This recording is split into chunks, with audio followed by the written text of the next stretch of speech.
Hi guys,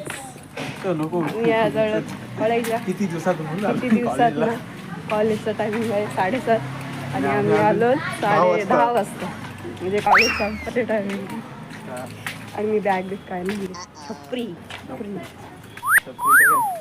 sir FC sir आहे करा.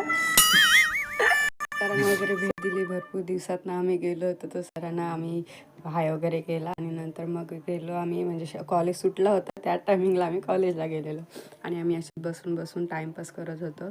त्यानंतर ही आमच्या कॉलेजची बॅक साईड आहे, इथे फॉर्म वगैरे भरतो आणि इथे फ्रंट साईड आहे.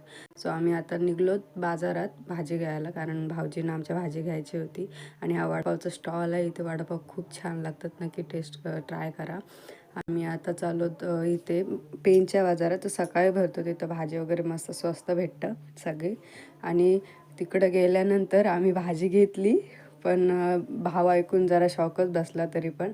आणि कसं झालं आहे, आत्ता हल्ली सगळी भाजी वगैरे महागच केले, सगळा महाग केलं, त्याच्यामुळे काही विषयच नाही.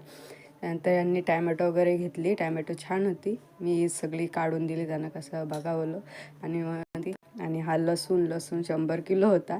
सो मी यांना बोललो इकडनं नका घेऊ, मी तुम्हाला दुसरीकडे नेते. ते बोलू छान आहे. आणि हा बघा असले क्यूट दिसतात ना, भारी होते. दोघी जणी साडी नेसून आलेले होते बाजारात. सो त्यांना बाय वगैरे केलं आम्ही.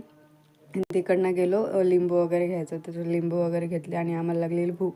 सो गेलेलो पाणीपुरी खायला, क्रेविंग झाली होती. पाणीपुरीचं दुकान बंद होतं, याला बोला हाय कर, तुम्हाला भाऊजी बोलतं सगळी बोलते तुला बरी हाय करतात.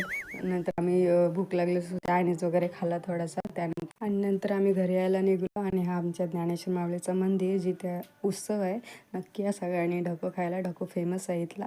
आणि त्यानंतर मी यांना बाय बाय केलं भाऊजींना आमच्या. Thank you for watching, bye.